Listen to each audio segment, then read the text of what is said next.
안녕하세요. 사연에 빠지다의 DJ 민영입니다.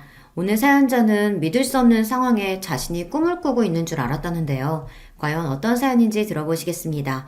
오늘도 두 가지 사연 준비되어 있어요. 끝까지 들어주실 거죠? 그럼 바로 시작할게요. 구독과 좋아요 잊지 말고 꾹 눌러주세요.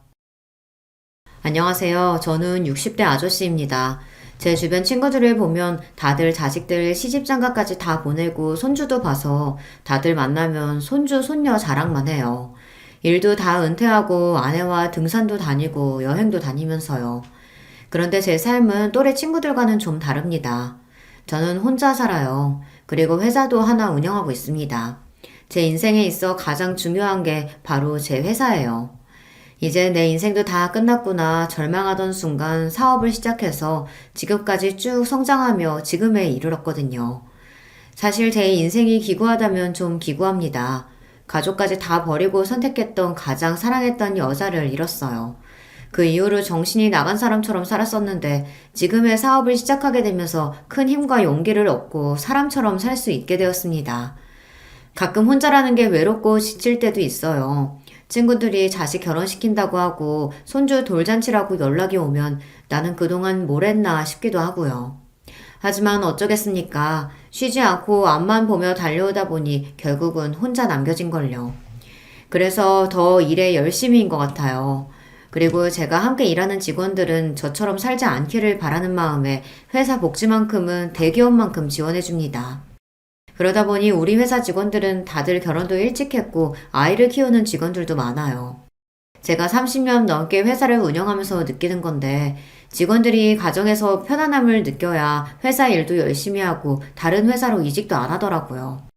그래서 제 사업 목표가 신입사원으로 들어온 직원들이 10년이고 20년이고 고민하지 않고 우리 회사를 평생 직장이다 생각하고 다닐 수 있게 해주는 겁니다.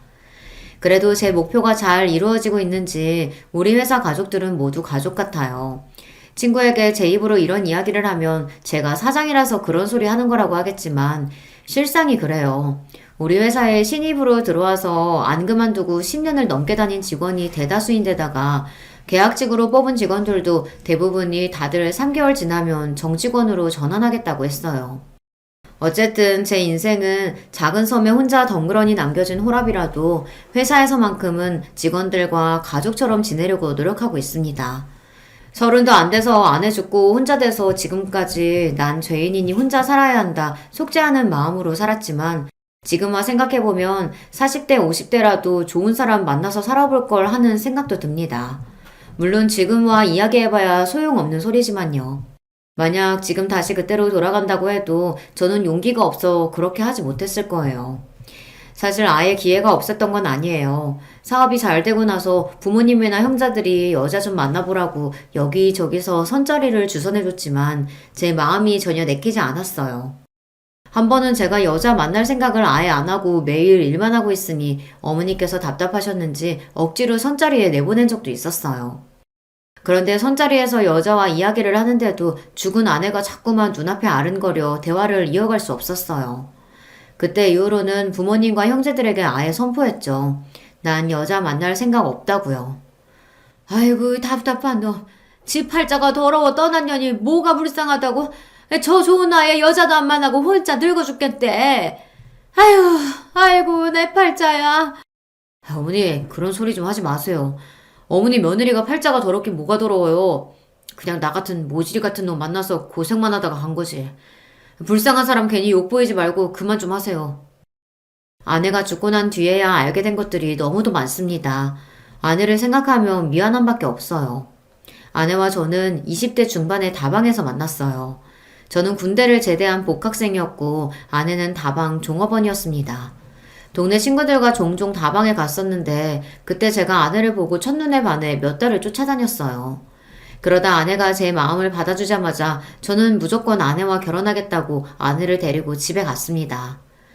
그때 부모님과 형제들은 모두 다 제 결혼을 반대했어요. 이유야 뻔했죠. 아내가 다방에서 일했다는 걸 부모님도 형제들도 다 알다 보니 절대 안 된다는 거였어요. 이 자식이 미쳤나? 다방에서 커피나 타고 웃음이나 팔던 년을 데리고 와서 장가를 가겠다니? 너 제정신이야? 아버지는 한의사세요. 동네에서 가장 큰 한의원을 운영하고 계셨죠. 평생 공부만 하고 환자들만 돌보던 분이다 보니 굉장히 고지식하십니다. 그런 분이 다방에서 일하던 여자를 며느리로 인정할 리 없었어요. 더군다나 제가 살던 동네가 워낙 작은 동네라 동네 사람들끼리 서로 수저가 몇 개인지까지 다 알아요. 그런 동네에서 소문이라도 잘못 돌면 제 혼삿길은 막힌 거나 다름없었죠. 그런 상황에서 제가 다방에서 일했던 여자와 어울려 다니니 부모님은 어떻게든 헤어지게 하려고 용을 쓰셨어요. 아버지, 수현 씨가 다방에서 일한 건 아주 잠깐이에요. 지금은 간호조무사 한다고 학원도 다니고 있고요. 아유, 꼴값 떨고 있네. 송충이는 솔잎을 먹어야 하는 거야. 그 여자가 이 좁은 동네에서 다방에서 실실 웃음 팔고 다니고 모르는 사람이 없는데 나더러 그 여자한테 재주씨라고 부르라는 거냐? 말도 안 되는 소리를 하고 있어. 그런 소리 하지 말고 당장 헤어져. 형이 뭔데 나더러 헤어지라 말아야. 형이랑 나는 달라. 형이야 평생 바보처럼 아버지 말만 듣다가 장가까지 아버지가 정해준 여자랑 사랑도 없이 결혼해서 살지만 난 형처럼 그렇게 병신같이는 못 살아. 뭐? 병신? 너 지금 말 다 했냐? 이놈의 새끼가 인생 망하게 생긴 거 기껏 도와줬더니만 고마운 줄을 모르고. 누가 도와달래? 나는 나대로 행복하게 잘 살 거니까 신경 끄고 형이나 잘해. 형은 장남이라는 이유로 평생 아버지가 시키는 대로 하고 살아왔습니다. 한의원을 운영하시는 아버지의 뒤를 잇기 위해 비행기 조종사라는 꿈도 접고 한의대에 갔어요. 거기다가 대학 졸업하자마자 아버지께서 소개한 여자와 선을 봐서 2달도 안 돼서 식을 올렸죠. 형이 그렇게 바보처럼 살았으니 부모님은 제 돌발 행동을 아예 이해 못 하시는 거죠. 아이고, 그만 못해? 그런 말도 안 되는 년 하나 때문에 너희가 왜 싸워? 여보, 이게 다 무슨 일이에요? 동네 창피해서 얼굴을 못 들고 다니겠어. 더 말할 것도 없어. 그년이랑 당장 헤어지지 않으면 앞으로 넌 내 아들도 우리 집 자식도 아니야. 알겠어? 부모님도 모자라 형까지 반대했습니다. 제가 무슨 소리를 해도 들어주실 생각이 없었죠. 부모님은 제가 수연이와 계속 만나면 아예 인연을 끊고 살자고 하셨어요. 저는 아내와 도저히 헤어질 수가 없어 그대로 집을 나와 무작정 서울로 올라갔습니다. 그리고 아내와 살림을 차리고 살았어요. 물론 서울에서의 생활은 제 기대처럼 행복하기만 하지는 않았습니다. 아내가 너무 좋으니 앞뒤 안 보고 집을 나왔지만 제가 무슨 돈이 있었겠어요. 닥치는 대로 뭐든 하면서 아내를 먹여 살려야겠다 이런 생각만 있었습니다. 저는 새벽부터 나가서 밤 늦게까지 공사 현장에서 일했어요. 그때야 제가 젊고 힘이 좋을 때니 일당을 많이 벌 수 있었거든요. 몸은 힘들어도 집에만 오면 하나도 힘들지 않았어요. 예쁜 아내를 보면 힘든 줄도 몰랐거든요. 물론 한 번씩 부모님 생각이 나기도 했지만 제가 이제 어린애도 아니고 성인이니 내 가정을 꾸리고 책임져야 한다는 마음이 더 강했습니다. 아내한테는 아무도 없어요. 어릴 때 부모님이 다 돌아가시고 형제도 없어서 혼자 힘으로 지금까지 살아온 여자거든요. 평생 외롭게만 살아온 아내에게 제가 좋은 남편이 되어주고 싶었습니다. 하지만 현실이 그렇게 만만하기만 하지는 않더군요. 현실이라는 게 사랑만으로 살 수만은 없다 보니 아내와 가끔 이런저런 문제로 다툼이 있었습니다. 하루는 갑자기 소나기가 쏟아져서 일하다 말고 집에 왔어요. 그런데 집에 있어야 할 아내가 없더라고요. 저는 시장이라도 갔나 싶어 우산을 들고 아내를 찾아 집 밖으로 나왔는데 아내가 동네에서 고깃집 하는 남자와 함께 우산을 쓰고 걸어오고 있더라고요. 저는 그 모습을 보자마자 눈이 휙 돌아서 성큼성큼 걸어갔습니다. 그리고 아내 옆에 있던 남자의 어깨를 툭 쳤어요. 남의 아내 옆에 찰싹 붙어서 뭐 하는 거야? 저리 안 꺼져? 아내? 그게 갑자기 비가 쏟아져서 우산만 좀 씌워준 거예요. 제 말에 남자는 화들짝 놀라더니 잠깐 우산만 씌워준 거라며 당황해서 달려가더군요. 제 반응에 아내도 당황했는지 시장 보다가 비가 갑자기 쏟아져서 갈비집 앞에 서 있었는데 남자가 우산이 있다면서 잠깐 앞까지 씌워준 거래요. 미친놈. 우산이 있으면 그냥 빌려주고 나중에 갖다 달라고 하면 되지. 지가 씌워주긴 뭘 씌워줘. 아무튼 예쁜 건 알아가지고 개수작 부리기는. 아내가 젊고 예쁘다 보니 틈만 나면 껄떡대는 놈들이 많았습니다. 그럴 때일수록 아내를 믿고 저도 욱하면 안 되는 건데 당시에 돈도 잘 못 벌고 능력이 없다 보니 괜한 자격지심을 부렸어요. 그럴 때마다 제가 못난 모습을 보이면 착한 아내는 항상 제 편을 들어주며 걱정하지 말라고 했어요. 예쁘긴 뭐가 예뻐. 그냥 내가 짐을 많이 들고 있으니까 좋아지려고 그런 거지. 나도 이제 아줌마인데 누가 거들떠나 본다고 질투를 해. 아줌마는 무슨.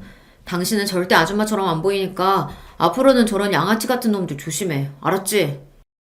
그때는 정말 아내에게 미쳐 있었습니다. 아내와 같이 사는 게 너무 좋아서 다른 건 신경 쓸 겨를도 없었어요. 그런데 문제는 그때 제가 너무 어렸다는 겁니다.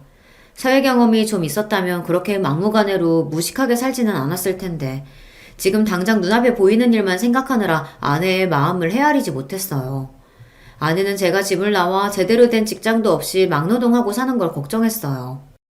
열심히 공부해서 그 좋은 대학도 나온 사람이 괜히 나 때문에 졸업도 못해서 이런 힘든 일이나 하고 있고 내가 너무 미안해. 지금이라도 괜찮으면 다시 대학 다니면서 졸업하는 거 어때? 돈은 내가 나가서 벌게. 아내를 만났을 당시 졸업까지 딱 반년을 남겨둔 상태였는데 부모님의 반대로 서울로 올라오느라 졸업을 못했습니다. 아마 출석을 하지 않아서 유급이 됐을 거예요. 저는 그런 것들이 전혀 아깝지도 후회되지도 않았는데 아내는 제가 학업을 마치지 못한 게 자신 때문이라고 생각하는지 자꾸만 저에게 미안하다고 했어요. 그러면서 툭하면 본인이 나가서 돈을 벌 테니 저더러 공부를 마저 하라고 했습니다. 당신이 나가서 무슨 돈을 번다고 그래? 왜? 내가 못 믿어서 그래? 내가 못나서 당신 또 다방이나 나가게 할 것 같아? 그런 말이 아니잖아. 내가 당신이 있는데 다방에 나가긴 왜 나가? 나도 지금 당장 어디 식당이라도 나가서 설거지라도 하면 우리 생활비는 벌 수 있으니까 당신이 고생 안 했으면 해서 그러는 거지. 제가 못난 놈입니다. 남들이 아내가 다방에서 일했다는 이야기를 하는 건 죽기보다 싫어하면서 저도 모르게 화가 나면 아내 앞에서 그런 소리를 해댔어요.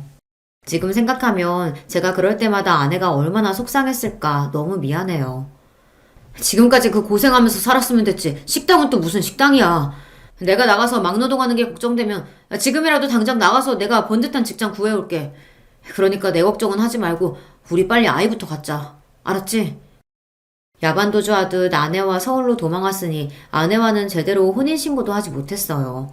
그래서 어린 마음에 아이부터 빨리 가지면 아버지도 어쩔 수 없이 저와 아내 사이를 허락해 주실 거라고 확신했습니다. 그러던 중 제가 생각지도 못한 걸 발견하고 말았습니다. 주말 아침 아내가 교회에 갔길래 혼자 라면이라도 끓여 먹으려고 서랍장을 열었더니 거기에 무슨 약이 하나 있더라고요. 그 약은 다름 아닌 피임약이었습니다. 제가 얼마나 아이를 갖기 원하는지 아내도 알면서 저 몰래 피임약을 먹고 있었다는 건 너무나도 충격이었어요. 저는 그날 아내에게 처음으로 심하게 화를 냈습니다. 이게 뭐냐고. 내가 아이를 얼마나 원하는지 모르냐고 따졌죠. 그러자 아내가 하는 말이 자신은 지금 당장 아이를 낳을 생각이 없답니다. 지금 우리 형편에 애는 무슨 애야.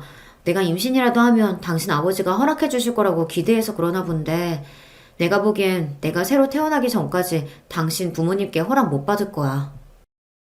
당신한테 우리 부모님이 심하게 구신 건 나도 알지만 애까지 가진 며느리한테 반대하시진 않을 거야. 내가 알아. 우리 아버지 말은 그렇게 해도 은근 마음 약하다니까. 마음이 약해? 마음이 약해서 나한테 2년 전년 하시면서 아들 인생 망치지 말라고 그렇게 소리를 지르셨어? 차가운 눈으로 매몰차게 말을 하는데 제가 아는 아내가 아닌 것 같았어요. 사실 그때 저도 충격받았습니다. 그 전까지 저희 아버지나 어머니 그리고 형에게 별의별 모욕적인 소리를 들어도 아내가 저에게 우리 집 식구들에 대한 나쁜 소리를 한 적이 없어요. 제가 미안하다고 사과를 해도 항상 괜찮다고 했습니다. 저와 사는 동안은 본인이 감수해야 할 일인 것 같다고요. 제가 바보였습니다. 좋아하는 남자의 부모에게 그런 모진 소리까지 들었는데 괜찮을 사람이 어디 있겠어요. 당연히 많이 힘들고 도망가고 싶었겠죠. 저는 아내에게 할 말이 없었습니다. 스스로가 너무 이기적이라는 생각이 들었거든요. 제가 아내와는 헤어지고 싶지 않고 그렇다고 평생 부모님과 등지며 살고 싶지는 않으니 사랑한다는 이유만으로 옆에 있는 아내를 가장 힘들게 하고 있었던 거예요. 도저히 할 말이 떠오르지 않아 저는 입을 다물어 버렸습니다. 우리 상황에서 애까지 낳아서 키우면 그 애한테는 못할 짓 하는 거야. 난 내 자식은 나처럼 크게 하고 싶지 않아. 그제야 생각해보니 제가 아이를 갖자고 이야기했을 때 아내가 한 번도 좋아, 우리 아이 낳자라고 이야기한 적이 없다는 걸 깨달았어요. 아내는 저와 달리 우리의 미래를 더 깊게 생각한 겁니다. 지금 같은 형편의 아이를 낳으면 그 아이가 행복하게 클 수 없다고 판단한 거죠. 그 이후 저와 아내의 사이가 전과는 조금 달라졌습니다. 아내는 어딘가 묘하게 강하고 단단해진 느낌이 들었고, 저는 그런 아내가 언젠가 철없는 저에게 질려서 떠나버리면 어쩌나 겁이 났습니다. 그래서 부지런히 아내에게 든든한 남편이 될 수 있는 일을 찾았어요. 공사 현장을 다니면서 알게 된 현장 소장님이 있었는데 그분이 저를 좋게 보시고 아는 건설 사무소에 소개를 해줬습니다. 다행히 쉽게 취직이 돼서 저는 처음으로 양복을 입고 출근을 하게 됐습니다. 아내도 제가 새벽이 아니라 남들 출근할 때 출근하고 퇴근할 때 집에 들어오니 좋다고 하더라고요. 저도 아침마다 제 넥타이를 목에 걸어주는 아내의 모습을 보는 게 좋아 더 열심히 해야겠다 하는 생각이 들었습니다. 직장에 다니고 나니 신기하게도 집안이 안정적으로 변한다는 느낌이 들었어요. 공사 현장에 다닐 때는 일당은 많아도 일이 일정하지 않으니 항상 수입이 일정하지 않았는데 직장은 꼬박꼬박 같은 날 월급이 나오니 진짜 내가 우리 집 가장이구나 싶은 마음이 들더라고요. 아내도 이렇게만 살면 아이 낳고 살아도 좋을 거라고 처음으로 말했어요. 그런데 제 인생은 도대체 왜 이러는 걸까요? 이제 제가 바랬던 행복에 가까워지고 있구나라고 기대했던 순간 말도 안 되는 고난이 찾아왔습니다. 제가 너무 인생을 자만하고 살아왔나 봐요. 저는 아내를 만난 순간부터 지금까지 순탄하게 살아오지는 않았어도 제 곁에 아내가 있는 이상 저에게 불행은 없을 거라고 장담했어요. 앞으로 사는 동안 어떤 고난이 닥쳐도 아내가 옆에 있으면 어떤 일이든 헤쳐나갈 자신이 있었거든요. 그런데 저에게 없어서는 안 되는 존재이자 가장 소중했던 아내가 한순간에 사라지고 말았습니다. 그날만 생각하면 아직도 손이 덜덜 떨리고 눈물이 나요. 퇴근하고 아내가 좋아하는 순대를 사서 집에 가는 길이었는데 제가 살던 집 골목에 소방차가 길을 막고 서 있었어요. 그리고 경찰관들이 제 집에 못 들어가게 막았습니다. 저는 너무 놀라서 아내가 안에 있다고 나는 꼭 들어가야 한다고 소리쳤어요. 그러자 경찰이 하는 말이 이미 구조는 끝난 상태라 혹시 아내 가족이 있었던 거면 근처 대학병원에 가보라고 하더라고요. 저는 정신이 없는 와중에 병원에 가려고 택시를 타려고 했습니다. 그런데 그때 생각지도 못했던 사람이 제 앞에 나타났어요. 바로 저희 형이었습니다. 형이 제가 이곳에 있는 걸 알 리가 없는데 어떻게 나타났을까 싶어 어리둥절한데도 아내가 걱정돼서 말이 나오지 않았어요. 그냥 계속 빨리 병원에 가야 한다고 중얼거릴 뿐이었죠. 그런데 그때 형이 하는 말이 기가 막혔습니다. 형 말이 아내가 죽었대요. 무슨 이런 일이 있니? 너 여기 산다는 거 듣고 바로 찾아왔는데 글쎄 불이 나서 집이 다 불타고 있는 거야. 나는 혹시나 네가 여기 있기라도 할까봐 곧장 신고했는데 너는 없고 그 여자만 있었대. 알고 보니 집에 불이 난 걸 보고 소방서에 신고한 게 형이랍니다. 제가 집을 나가고 아버지가 계속 저를 수소문했었는데 오늘에서야 제가 이곳에 사는 걸 알아서 마침 집에 온 거랍니다. 그래서 불이 난 걸 본 거고요. 수연이 어딨어?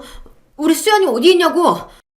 바로 병원으로 이송됐는데 병원 도착하기 전에 이미 죽었대. 제가 기억나는 건 거기까지입니다. 형 입에서 수연이가 죽었다는 말을 듣고는 저는 그대로 쓰러지고 말았어요. 그리고 눈을 떴을 때는 병원이었습니다. 저는 어떻게든 몸을 일으켜 일어나 당장 수연이에게 가겠다고 했지만 형이 말렸어요. 너 그동안 도대체 어떻게 산 거야? 의사 말이 너 몸 상태가 너무 안 좋아서 며칠 입원해야 하던데. 형은 제 걱정에 그동안 뭘 한 거냐고 다그쳤지만 저는 들리지 않았습니다. 수연이 생각만 나서 눈물만 났어요. 제 몸이 어떤 상태든 상관없었습니다. 저는 그냥 수연이에게 너무 미안했습니다. 도망 나와 여기까지 끌고 온 것도 나면서 먹고 살겠다고 일하는 게 힘들어서 자꾸만 수연이에게 어린애처럼 징징댔어요. 아침에도 수연이가 새벽부터 끓여놓은 콩나물국이 짜다고 다 먹지도 않고 그냥 나왔거든요. 저는 믿을 수가 없었습니다. 수연이가 죽다니요. 저는 도저히 믿을 수가 없었습니다. 꿈이라고 생각하고 싶었어요. 그래서 저는 아무것도 하지 않고 잠만 잤습니다. 자다가 눈이 떠지면 또 눈을 감고 또 깨면 계속 잤어요. 그대로 수연이를 따라 죽어버렸으면 좋겠다 싶었거든요. 병원에 며칠 그러고 있었더니 옆에서 보고 있던 형이 답답했는지 태어나자마자 저를 끌고 본가로 들어갔습니다. 아버지는 저를 보자마자 욕을 하고 소리를 질렀지만 제 귀에는 아무것도 들리지 않았어요. 미친놈, 여자한테 미쳐서 부모 버리고 집까지 버리고 나가더니만 결국은 정신이 완전히 돌아버려서 돌아왔구나.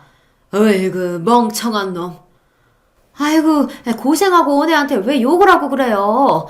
어서 들어가서 좀 쉬어라. 아버지 말이 맞았습니다. 저는 정신이 온전치 않았어요. 누군가 제 머리를 망칠로 두들겨 패기라도 한 것처럼 멍하니 정신이 없었습니다. 눈을 뜨면 계속 수연이 생각만 하다가 눈을 감으면 눈물이 났어요. 지금 생각해도 스스로가 참 병신 같아요.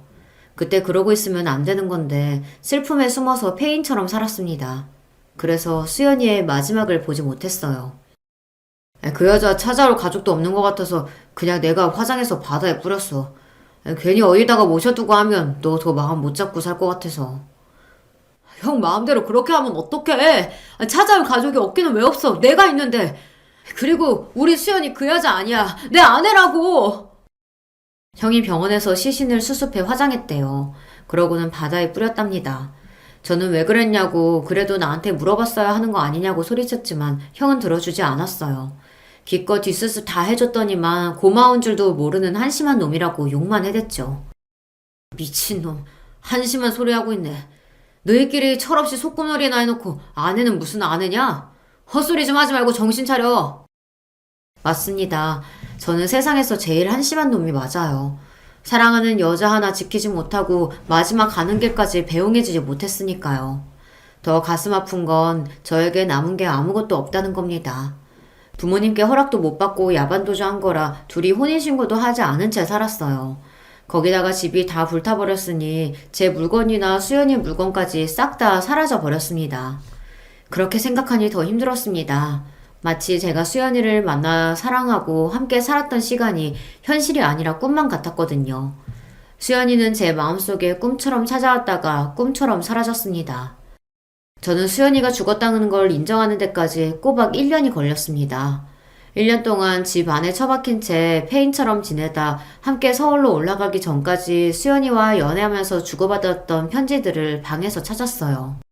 그 편지들을 하나하나 보고 나니 내가 이러고 있으면 안 되겠다라는 생각이 들더라고요. 수연이가 나를 보며 가장 행복해했던 그때처럼 제가 책임감 있는 모습으로 살아야겠다 다짐했어요. 그래서 다시 서울로 올라갔습니다. 부모님과 형은 뭐하러 서울에 다시 올라가냐고 하시며 그냥 여기서 새로운 직장 구하라고들 하셨지만 그러고 싶지 않았어요. 조금이나마 아내와의 추억이 남아있는 그 동네로 다시 돌아가고 싶었습니다. 거기서 원래 다니던 직장을 다니면서 착실하게 돈을 모으기 시작했어요. 그리고 몇 년 되지 않아 모은 돈을 기반으로 저도 건설 사무소를 차렸습니다. 제가 다른 능력은 없어도 영업 능력은 좀 타고났는지 손대는 일마다 일이 술술 풀려 금방 자리 잡고 10년 사이에 직원 2명에서 30명까지 늘어날 정도로 성장했어요. 최근에 사무실이 늘어서 직원이 50명이 넘었으니 꽤 규모가 커졌죠. 부모님은 두 분 다 돌아가시기 전까지 제 걱정만 하다가 돌아가셨어요. 그래도 제가 50 정도 됐을 때까지는 부모님이 어떻게든 장가를 보내려고 수단과 방법을 가리지 않으셨었는데 제가 전혀 여자도 만나지 않고 나가는 선자리마다 파토를 내고 들어오니 언제부턴가는 아예 포기하시더라고요. 그나마 하는 사업이 잘 되기 시작하니 오히려 한시름 놓았다고 하셨어요. 그러던 중 아버지가 먼저 돌아가시고 어머니께서 몇 년 전에 돌아가셨는데 어머니께서 이상한 소리를 하셨습니다. 그때 내가 너희 아버지나 형한테 그러지 말라고 말렸어야 했는데 나는 네가 그 애만 없으면 멀쩡하게 결혼해서 잘 살 줄 알았어. 나까지 너랑 걔한테 그런 상처 줘서 미안해. 아휴, 그 어리고 고운 애가 혼자 얼마나 힘들게 살았을까. 엄마가 지옥에 가서 대신 천벌 받을게. 미안해, 아들. 당시에는 단순히 어머니께서 지난날 저와 수연이의 사이를 반대하셨던 게 미안해서 끝까지 마음에 걸렸었나 보다 했는데 시간이 지나고 나니 어머니의 마지막 말이 걸렸습니다. 어리고 고운 애가 혼자 얼마나 힘들게 살았을까라는 말이요. 수연이는 이미 죽은 지 몇십 년이 됐고 그 전까지는 항상 저와 함께였었는데 혼자 힘들게 살았다는 게 무슨 의미일까 싶어서요. 하지만 이미 어머님, 아버님 두 분 다 돌아가셨으니 그 의미를 알 수 없었습니다. 형도 그때 당시의 일에 대해서는 일절 꺼내지 않으니 굳이 제가 먼저 꺼낼 수가 없었죠. 그리고 저도 나이가 드니 지난 과거의 일은 가슴에 묻고 살고 싶었어요. 지난 일에 매여 있기엔 현실이 너무 바빴거든요. 저에게는 남들 다 있는 처자식은 없어도 회사가 있습니다. 저에게 회사는 가족이자 친구였어요. 제가 사람도 잘 안 만나고 회사 일에만 열중하다 보니 주변에서는 물려줄 사람도 없는데 뭘 그렇게 회사를 열심히 키우냐고 했습니다. 그렇게 돈 많이 벌어봐야 물려줄 자식도 없는데 나중에 어떡하려고 회사 일만 죽어라 하면서 사냐? 돈도 벌 만큼 벌었는데 좀 쉬엄쉬엄 하면서 운동도 하고 여행도 좀 다니고 그래. 너 그러다 과로로 늙어 죽으면 하늘나라 가서도 후회한다. 내가 물려줄 사람이 없게는 왜 없어. 우리 회사 직원들이 있는데 나 죽기 전에 나랑 같이 고생했던 직원들한테 다 나눠주고 갈 거야. 다들 제 말을 믿지 못했지만 저는 진심이었습니다. 저에게 남은 게 뭐가 있겠어요. 회사 달랑 하나인데 그 회사 위에 자신의 평생을 바쳐 열심히 일한 직원들에게 모두 다 주고 가고 싶었어요. 저는 이런 이야기를 직원들에게 종종 합니다. 직원들도 처음 들었을 땐 대표가 술에 취해서 술주정을 하나 보다 하지만 함께 오래 일한 직원들은 제 마음을 알아요. 제가 회사와 우리 직원들을 얼마나 소중하게 생각하는지요. 저에게 회사 직원들이 가족이나 다름없었습니다. 그래서 직원들 경조사에는 무슨 일이 있어도 참석하고 회사에서 지원해줄 수 있는 만큼 지원을 해줬어요. 제게는 가장 소중한 회사를 위해 일해주는 직원들이 걱정 없이 행복해야 제 회사를 위해 더 힘써줄 걸 아니까요. 회사에 2, 3년 전 입사한 남자 직원이 하나 있어요. 대학 졸업하고 다른 회사 다니다가 경력직으로 입사했는데 함께 일하는 직원들이 다들 칭찬하더라고요. 나이에 비해 성숙하고 일도 깔끔하게 잘한다고요. 사실 그 전까지는 다른 회사에서 일하다 온 직원이니 그렇게 눈여겨보지는 않았어요. 우리 회사 특성상 신입사원으로 들어와서 대부분 오래 일한 직원들이 많아서 다른 회사에서 이직해온 사람은 어쩐지 의리가 없다는 느낌이 들었거든요. 그런데 몇 년 지켜보다 보니 직원들 말대로 사람이 괜찮았어요. 왜 나이가 들면 그런 게 다 보이잖아요. 아무리 회사 상사고 대표라 예의를 지키고 잘한다고 해도 이 사람이 가정교육을 어떻게 받았는지 집안 분위기는 대략 어떨 것 같은지 좀 보이더라고요. 제가 제 자식은 안 키워봤어도 30년 넘게 혼자 운영하면서 수많은 직원들을 뽑고 겪어봤으니 그런 안목이 좀 생기더라고요. 그 직원은 누가 봐도 화목한 가정에서 가정교육을 잘 받은 것 같아 보였어요. 그 직원이 3년차쯤 됐을 때 회식 자리에서 처음으로 사적인 이야기를 좀 했는데요. 경력직이라고 해도 이제 회사에 들어온 지 3년이 된 대리다 보니 저와는 따로 이야기를 나눌 기회가 없었어요. 그런데 회식 자리에서 제 건너편에 앉았더라고요. 흔히들 직장 동료들과 이야기를 나누듯 여자친구는 있냐, 집은 어디냐 이런 식의 이야기를 나눴는데 둘이 이야기를 나누다 보니 훨씬 더 사람이 괜찮아 보였어요. 술이 꽤 들어간 상태로 사적으로 대표를 대하는데도 눈이 총명하고 흐트러지는 거 없이 말을 예의 바르게 잘하더라고요. 거기다가 결혼할 여자친구가 있는데 어머니가 혼자시라 마음이 쓰인다는 고민까지 털어놨어요. 어머님이 혼자서 아들을 아주 바르게 잘 키우셨네. 아버지께서 하늘에서 보시면 많이 뿌듯해 하시겠어. 늙으면 이게 문제입니다. 요즘 젊은 사람들은 아무리 회사 대표라도 직원들 가정사에 이러쿵저러쿵 떠드는 거 싫어한다는데 제가 또 그걸 잊고 오지랖을 부렸어요. 어머니가 혼자 계신다는 말에 저는 당연히 아버지가 돌아가셨다는 이야기인 줄 알았습니다. 아버지께서 돌아가셨는지는 저도 사실 잘 몰라요. 그냥 제가 태어나기 전에 부모님이 헤어지셨다고만 들었거든요. 직원의 말에 저는 순간 당황해서 바로 사과했습니다. 내가 늙어서 뭘 모르고 괜한 주책을 부렸다고요. 그러자 직원이 아니라고 오히려 손사래를 쳤어요. 아니에요, 대표님. 제가 괜히 제 개인적인 이야기를 해서 그렇죠. 대표님이 너무 편하게 잘해주셔서 제가 너무 말을 많이 했나 봐요. 신경 쓰지 마세요. 이런저런 이야기를 나누다 보니 참 요즘 사람 같지 않게 마음 씀씀이가 따뜻하고 속이 깊은 것 같더라고요. 그래서 나중에 회식이 끝나고 돌아갈 때 우리 회사에 오래 있어달라고 대표로서 아부 좀 했습니다. 그러자 알겠다고 꼭 그렇게 하겠다고 크게 대답하며 활짝 웃어 보이는데 그 모습이 마치 저의 젊은 날을 보는 것 같아 기분이 좋았습니다. 그 이후로도 그 직원을 보면 제 기분이 좋았어요. 언제나 활기차고 열심히 하는 모습을 보고 있으면 저도 힘이 생기면서 원동력이 되더라고요. 사람 마음이 다 똑같은 게 얼마 뒤 승진 심사가 있었는데 저를 도와주는 이사와 부장들 모두가 과장으로 그 친구를 모두 추천하더라고요. 입사한 지 오래되진 않았어도 모든 역량에서 다른 직원들보다 훌륭하다고요. 저는 행복했습니다. 사업이라는 게 제가 아무리 열심히 해도 주변 상황이 따라주지 않으면 안 되는 거잖아요. 저는 상황도 알아서 잘 따라주고 직원 복까지 있는 것 같아 항상 감사하는 마음으로 살았습니다. 그리고 종종 아내를 보내줬다는 바다에 가서 그런 이야기들을 늘어놓고는 했어요. 당신 덕분에 나만 호강하고 사네. 너무 보고 싶다. 제가 생각해도 주책인 게 아내를 떠나보낸 지가 30년이 훌쩍 넘었는데도 저는 아직도 아내를 잊지 못했어요. 물론 그때 사진을 보고 있으면 저도 기가 막혀요. 아내는 젊고 예뻤던 모습 그대로 제 마음에 남아있지만 저는 쭈구리 할아버지가 되었으니까요.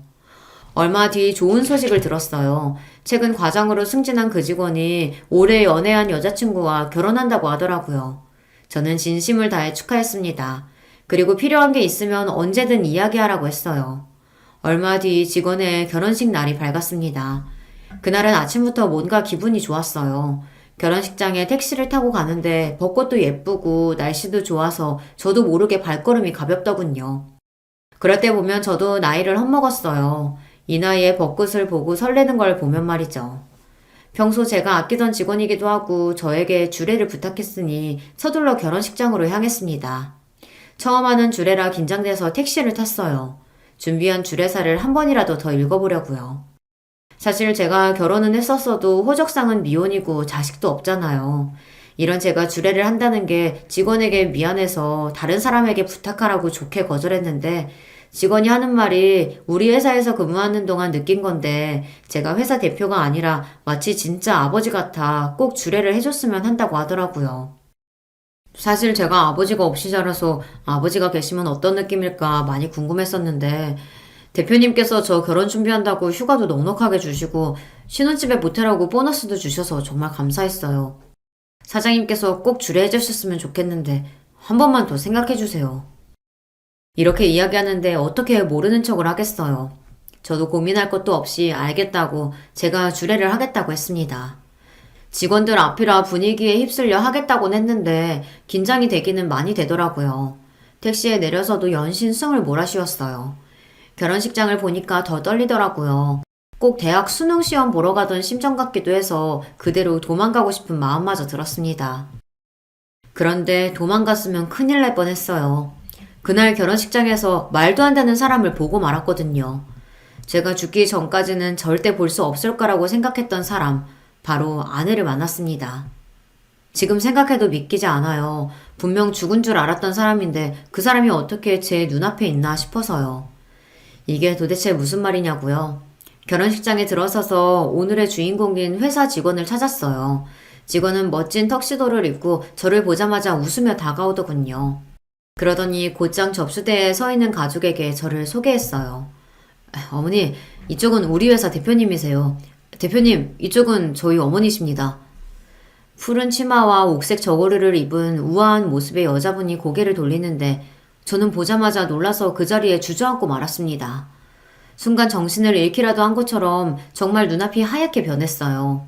그때 바닥에 넘어진 저를 보고 놀라 눈이 휘둥그레진 직원이 제 어깨를 잡으며 부축했습니다. 대표님, 괜찮으세요? 저는 순간 이곳이 어딘지 저를 부축하는 직원이 뭐라고 하는지 하나도 들리지 않았습니다. 오로지 제 눈앞에 한복을 입고 있는 제 아내만 눈에 보였어요. 아내는 30년 전 그때의 모습 그대로였습니다. 저는 주름만 잔뜩인 할아버지인데 아내는 여전히 아름답더라고요. 아내도 저를 알아봤는지 눈동자가 세차게 흔들렸습니다. 저는 정신을 번쩍 차리며 아내에게 바짝 다가갔습니다. 그리고 아내의 어깨를 덥석 잡았어요. 여보, 수연아, 당신이 어떻게 여기 있을 수가 있어? 당신이 살아 있었던 거야? 그 순간 제 뒤에 있던 직원이 놀라서 휘둥그레진 표정으로 저를 밀어냈어요. 대표님, 지금 뭐 하시는 거예요? 우리 어머니께 여보라뇨. 이 손 놓으세요. 아내를 만났다는 놀라움에 손에 힘이 바짝 들어간 저는 직원이 제 손을 떼어놓으려고 하는데도 손이 떨어지질 않았어요. 그 순간 아내도 당황했는지 못 볼 걸 보기라도 한 것처럼 손을 떨었습니다. 주영아, 이 사람이 왜 여기 있어? 너희 회사 대표님 결혼도 안 한 싱글이라고 하지 않았어? 아내도 이 상황이 혼란스러운 건지 말까지 더듬으며 어쩔 줄 모르더군요. 그러더니 제 눈도 쳐다보지 못하고 혼잣말을 중얼거렸어요. 당신 분명 다른 여자랑 결혼해서 외국에 있다고 했는데 어떻게 지금까지 혼자 살고 있었지? 엄마, 왜 그래? 지금 혼자 뭐라고 하는 거야? 엄마도 우리 대표님이랑 아는 사이인 거야? 그 순간 믿을 수 없는 일이 벌어졌습니다. 아내가 직원의 손을 잡았어요. 그러더니 하는 말이 충격적이었습니다. 주영아, 사실은 이 사람이 바로 네 아버지야. 엄마는 정말 몰랐어. 이 사람이 너희 회사 대표일 줄은 정말 몰랐다고. 그 순간 저도 직원도 둘 다 너무 놀라 말문이 턱하고 막히고 말았습니다. 지난 3년 동안 직원으로만 생각했던 친구가 글쎄 제 친아들이었답니다. 충격도 잠시 결혼식 시간이 다가오자 로비는 하객들로 붐볐습니다. 저는 이대로 줄에는 절대 설 수 없을 것 같아 결혼식장에 부탁해서 급한 대로 업체에 주례를 부탁했어요. 신랑이 제 아들일지도 모르는 상황에서 뻔뻔하게 줄에서게 설 수는 없으니까요. 어쨌든 결혼식은 마무리가 되었고 저는 제 직원이자 아들인 주영이가 메시지로 보내준 아내의 집으로 찾아갔습니다. 그리고 저와 아내, 주영이의 안사람이 된 며느리까지 넷이 모여서 오늘 일에 관해 이야기를 나눴어요. 저와 주영이는 둘 다 아내가 말을 해줄 때까지 기다렸습니다. 그러니까 그게 어떻게 된 일이냐면 나는 당신이 다른 여자와 결혼을 약속한 줄만 알았어. 그리고 분명 당신 아버지가 결혼한 여자랑 외국에 갔다고 했단 말이야. 저는 아내의 말이 도대체 무슨 말인지 몰랐습니다. 대충 들어도 저와 아내의 사이에 오해가 너무도 많은 것 같았어요. 그날 아내와 저는 밤새도록 이야기를 나눴습니다. 벌써 30년도 더 된 일이었지만 저나 아내나 둘 다 당시에 너무도 힘들었던 일이기에 기억이 또렷했어요. 이야기는 이랬습니다. 저와 아내가 헤어지게 된 게 다 아버지와 형의 계획이더군요. 제가 집을 나가고 얼마 후 아버지는 사람을 써서 제가 어디에 있는지 금방 알아냈대요. 그러고는 그때부터 형을 시켜 아내를 만나 저와 떼어놓으라고 했답니다. 내 동생 결혼할 여자 있어요. 그 여자는 집안도 판사 집안인데다가 외국에서 공부도 하고 와서 아주 똑똑한 여자라고요. 그런 여자를 두고 수근이가 당신 같은 여자랑 정말 결혼할 것 같아요? 형이 무슨 소리를 해도 처음엔 아내는 믿진 않았답니다. 형이 뭐라고 하든 지금 함께 사는 건 아내와 저니까요. 아내도 저와 헤어질 생각 없다고 당당하게 말했대요. 그래서 저에게도 말 안 하고 아무 일도 없다는 듯 지낸 거고요. 그런데 얼마 지나지 않아 형이 또 찾아왔답니다. 그러더니 아내에게 하지 말아야 할 모진 소리까지 한 거죠. 우리가 이런 짓까지는 안 하려고 했는데 당신이 하도 거머리처럼 내 동생한테서 안 떨어져서 내가 뒷조사를 좀 했거든? 당신 고등학교도 졸업 못하고 이 동네 저 동네 다방에서 몸 팔고 다니다가 유부남이랑 바람 피워서 그 유부남 마누라한테 고소도 당했다면서? 그건 유부남인지 모르고 만난 거였어요. 그 남자가 속여서 정말 몰랐다고요. 아내가 저를 만나기 전에 만났던 남자가 작정하고 유부남인 걸 속이는 바람에 아내는 그 남자의 아내에게 고소까지 당했었대요. 그 일을 형이 알아낸 거고요. 합의금도 못 내서 구치소까지 갔다 왔다던데 그런 더러운 몸으로 감히 내 동생을 넘봐? 지금 당장 내 동생이랑 안 헤어지면 이 사실 내 동생한테 다 말할 거니까 그런 줄 알아. 제발 그러지 마세요. 다 옛날 일이고 정말 모르고 그런 거예요. 벌써 다 받았다고요. 주제를 알아야지. 우리 집안에서 당신 같은 여자의 며느리를 인정이나 할 것 같아? 그나마 지금 헤어지면 아버지가 월세 보증금 정도는 준다고 하니까 돈이라도 줄 때 먹고 떨어져. 형은 하다하다 아내의 과거까지 들춰내며 아내의 치부를 알아냈나 봐요. 아내와 제가 다방에서 만나긴 했지만 그 전의 일은 제가 모르다 보니 아내는 절대 저에게 지난 과거를 들키고 싶지 않았다고 하더라고요. 그래서 형이 자신의 과거를 알았다고 했을 때 심장이 철렁 내려앉았답니다. 그 일을 제가 알게 되면 당연히 헤어지자고 할 것 같아서요. 제가 지금 당장 헤어지자고 해도 수근 씨가 나랑 절대 안 헤어지겠다고 할 거예요. 아내는 어떻게든 저와 헤어지고 싶지 않아 눈물을 뚝뚝 흘리며 특별한 명분이 없으면 제가 쉽게 헤어져 주지 않을 거라고 했지만 형은 그런 걱정은 하지 말라고 했답니다. 우리가 다 알아서 할 거니까 그쪽은 수근이 앞에서 더러운 과거 다 까발려주고 싶지 않으면 돈 줄 때 이거나 받고 그냥 빨리 짐이나 싸서 나가요. 괜히 버티지 말고. 아내는 결국 저와 헤어지는 길을 택한 거죠. 지금이야 그깟 과거 뭐라고 그런 일 때문에 나를 버렸나 싶지만 당시에 아내도 저도 둘 다 20대의 어린 나이였으니 깊게 생각은 못했을 거예요. 아내도 무서웠답니다. 자신의 과거를 내가 알게 되면 만약 내가 변해버리면 그게 더 힘들 것 같았대요. 집에 불이 난 건 아내도 나중에 알았답니다. 형이 다 알아서 하겠다고만 했지 어떻게 할지는 말하지 않았으니까요. 더군다나 형이 준 돈으로 집까지 구하고 얼마 뒤 아내는 임신이라는 걸 알았답니다. 그래서 다시 저와 살던 집으로 찾아갔는데 그때 이미 집이 다 불타고 사라져서 어떻게 해야 할지 몰라 제가 살던 고향집으로도 찾아갔었는데 그때 하필이면 우리 아버지를 만나 말도 못하고 쫓겨났답니다. 이런 여우 같은 년이 여기가 어디라고 왔어? 우리 수근이 너 같은 거 진작 다 했고 결혼해서 외국 나가서 잘 살고 있으니까 괜히 앞길 막지 말고 다시는 여기 찾아오지 마. 아버지의 말을 그대로 믿은 아내는 다시는 저를 찾아오지 않겠다 다짐하고 서울로 올라와 악착같이 살았답니다. 아내의 이야기는 회사 직원인 주영이에게 여러 번 들은 적이 있습니다. 어머니께서 혼자 자신을 키우느라 안 해본 일 없이 쉬지 않고 일하셨다고요. 아들로서 그런 어머니가 존경스럽다고 이야기하는 걸 회식 때마다 들은 적이 있습니다. 저는 이제야 평생 풀리지 않았던 퍼즐이 맞춰지는 것 같았어요. 퇴근하고 집에 돌아왔더니 갑자기 집에 불이 나 있었고 아내가 있다고 울부짖는 저에게 갑작스레 찾아온 형이 아내가 죽었다고 했으니까요. 저는 모두가 원망스러웠습니다. 저와 아내가 얼마나 서로를 사랑했는데 아버지와 형의 잔인한 계획으로 인해 저와 아내는 30년을 넘게 서로를 오해한 채 헤어져 지냈으니까요. 그러는 동안 제 아들은 아버지도 없이 30년을 살았어요. 저는 너무 억울해서 이대로 넘어갈 수는 없었습니다. 저는 곧장 형을 찾아가 난동을 피웠습니다. 형수와 조카들이 있었지만 눈에 뵈는 게 없었어요. 눈에 보이는 대로 다 부수고 망가뜨렸습니다. 그러자 형이 놀라서 저를 말렸어요. 그러면서 저에게 쌍욕을 하더라고요. 이 미친놈아! 너 몇 년 동안 형한테 연락도 안 하고 지내더니 다짜고짜 찾아와서 이게 무슨 짓이야? 아무 일도 없다는 듯 뻔뻔하게 구는 형의 얼굴을 보는데 저는 더 미쳐버리겠더군요. 그때 장식장 한편에 놓여있는 가족 사진이 눈에 들어왔습니다.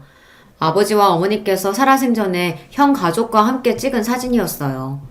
그 사진을 보는 순간 저는 눈이 돌아버리는 것 같았습니다. 저는 그대로 성큼성큼 다가가 액자를 바닥에 던져버렸어요.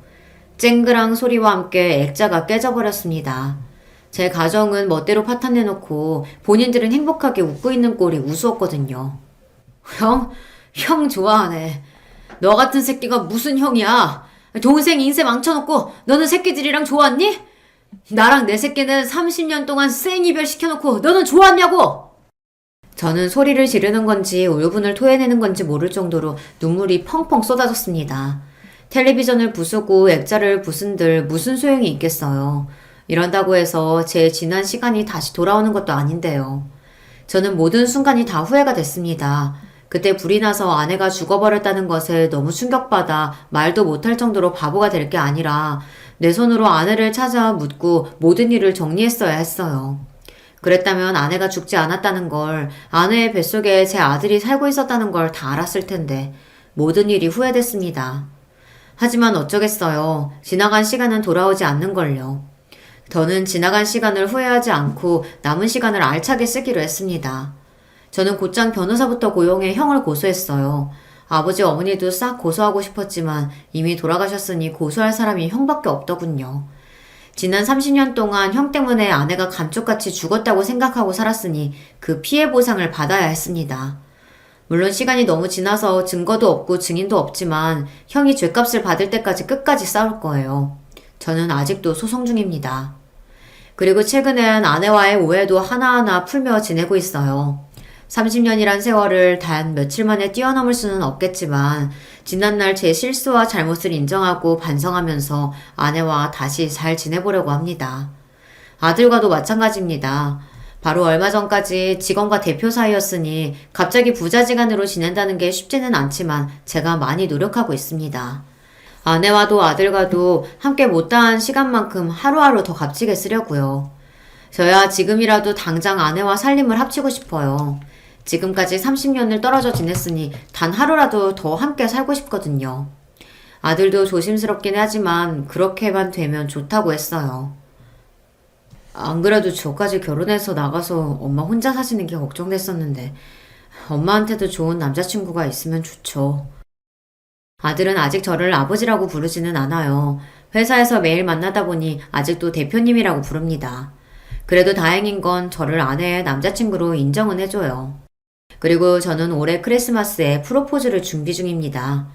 아내는 둘 다 이제 나이도 많은데 뭐하러 결혼하냐고 하지만 저는 죽기 전에 아내와 꼭 혼인신고를 하고 같이 살고 싶어요.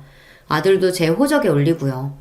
그래서 지금까지 아들과 아내에게 해주지 못한 걸 모두 다 해주고 싶습니다. 예전엔 가난해서 아내에게 좋은 옷 한 벌 못 사줬지만 지금은 집도 사주고 회사도 다 아들에게 줄 거예요. 죽을 때 저에게 10원도 남아있지 않아도 아들과 아내에게 주고 갈 수만 있다면 그거로 저는 이 세상 편하게 떠나갈 수 있을 것 같아요. 여러분께서 제 프로포즈 꼭 성공할 거라고 응원하는 댓글 좀 많이 달아주세요. 여러분의 댓글이 저에게 큰 힘이 될 것 같습니다. 끝까지 저의 이야기 들어주셔서 감사합니다. 저처럼 인생의 끝자락에 새로운 시작을 준비하는 모든 분들 응원합니다. 안녕하세요. 저는 지방 사는 70대 여자입니다. 요즘 세대는 그래도 덜하지만 우리 시대 때는 시집살이 때문에 고부 갈등이 참 많았어요. 제 주변에도 눈물 없이는 들을 수 없는 시집살이가 참 많습니다. 그런데 저는 결혼하고 한 번도 시어머니에게 쓴소리를 들어본 적이 없어요. 이런 사람 좋은 시어머니는 가을에 별세하셨는데 그래서 가을이 되면 시어머니가 그렇게 생각이 납니다. 인생이라는 게 참 우여곡절이 많고 어떻게 흘러가는지 예상 못하잖아요. 저 역시도 최근에 아주 놀라운 일이 있었습니다. 믿기 힘들었고 그 과정을 겪으며 상처도 많이 받았어요. 하지만 지금은 조금 괜찮아져서 이렇게 사연으로 제보하게 되었습니다. 저에게 무슨 일이 있었는지 궁금하시죠? 바로 시작하겠습니다. 저는 20살 성인이 되자마자 남편과 결혼했어요. 고등학교를 나오지도 못하고 공장에서 일했는데 그 이유는 제 아버지 때문입니다. 우리 아버지는 술을 정말 사랑하는 분이셨어요. 평소에는 사람이 아주 멀쩡했는데 술만 마시면 말 그대로 개가 되는 사람이었습니다. 어릴 때는 학교에 다녀오다 길거리에서 누가 싸우고 있어서 보면 그게 우리 아버지였어요. 너무 창피해서 얼굴을 가리고 도망을 다닌 적도 많습니다. 경찰서에 하도 불려가니까 나중에는 경찰 아저씨와 저는 서로 인사할 정도로 가까워졌어요. 아버지는 술을 마시면 그렇게 집안 살림을 다 부셨습니다. 안 그래도 가난해서 집에 물건도 별로 없는데 다 때려 부수니까 남아있는 가전제품도 말을 안 들었어요.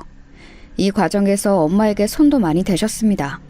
결국 엄마는 아버지의 저런 행동에 더는 못 참겠다고 제가 중학생 때 한밤중에 벼랑간 갑자기 집을 나갔어요. 사실 엄마가 이렇게 갑작스럽게 집을 나가는 행동을 몇 번 했었거든요. 그래서 이번에도 곧 돌아올 줄 알고 언니랑 기다렸습니다. 그런데 엄마는 그 뒤로 행방을 아예 감추었어요. 엄마의 최종 가출 이후에는 진짜 살면서 엄마의 소식을 들어본 적도 없습니다. 오죽하면 언니가 그냥 죽었다고 생각하고 살라고 했었죠. 저한테는 2살 터울의 친언니가 있었어요. 엄마가 집을 나가고 더욱 술을 물처럼 마시는 아버지 때문에 둘이 많이 고생했습니다. 야, 종석아, 우리 이렇게 살면 다 죽어. 언니는 그래서 서울로 가려고 해. 너는 그 공장에서 만난 남자 있다며? 그 사람하고 결혼해라. 아버지랑 같이 살면 우리 평생 고통스럽게 살아야 해. 지금도 번 돈 다 빼앗기고 있잖아. 언니는 저에게 아버지랑 하루라도 빨리 떨어져야 한다고 했어요. 그러면서 본인은 서울로 가서 아버지와 연락을 끊고 저랑만 인연을 이어가겠다고 했습니다. 저는 아버지 때문에 공장에서 억지로 일했었는데 월급을 제 손으로 만져본 적이 없어요. 왜냐하면 월급날이 되면 아버지는 그걸 알고 공장 앞까지 찾아왔습니다. 퇴근한 제가 돈 봉투를 받으면 그걸 그대로 들고 가서 술을 사서 마셨어요. 월급을 주지 않으면 공장 앞에서 술병을 던지며 행패를 부리고 저에게 손을 대기도 하셨습니다. 그래서 어쩔 수 없이 주고는 했어요. 그런 아버지의 행패를 막아주었던 한 남자가 있는데 그 사람이 언니가 말한 제 첫 남자친구였어요. 저보다 3살 많은 남자였는데 그렇게 저는 그 사람과 결혼까지 하게 되었습니다. 저는 정말 살고 싶은 마음에 그 남자에게 결혼하자고 했던 거였어요.